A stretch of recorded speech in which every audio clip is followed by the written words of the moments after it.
কাকা ভালো আছেন? হ্যাঁ, ভালো আছি। কি করতেছেন বলেন তো শুনি? ওষুধ দিচ্ছে, ঘাস মারা ওষুধ দিচ্ছে। কি কারণে ঘাস মারবেন? এই ঘাস মারবে, এক জায়গায় কিছু চারা রোপণ করতে হবে। কিসের চারা? গাছটা মারিয়ে দিয়ে জি। চারা রোপণ করতে হবে। কিসের চারা কাকা? এখানে দেবো ঝালের চারা, বেগুনের চারা। তাই? হ্যাঁ। এখানে কয় শতাংশ জমি আছে? হ্যাঁ, কয় শতাংশ জমি আছে? এখানে 4 শতক জমি আছে। তাই? এখানে এই যে দিয়া কিছু চারা দিয়ে আছে, জি। আর এই যে দিক দিয়ে আছে চারা দিয়ে আছে, যেখানে একটু প্লটে তাই? ওই বেগুনের চারা আছে, ওই ঝালের চারা আছে, ঝালের চারা। তাই? এগুলো দিয়ে আমরা আর কি আসলে হাটে বাজারে বিক্রয় করি এবং জীবিকা নির্বাহ করি।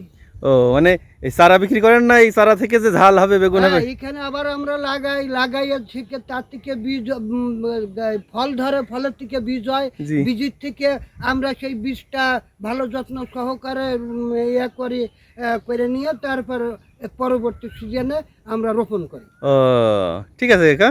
রোপণ করার জি। পরে তারপরে আর কি মানুষে আসে, নেয়, দূর দূরান্ত থেকে লোকজন আসে, ভালো বলে, আমরা দিই। ওকে কাকা, ঠিক আছে কাকা।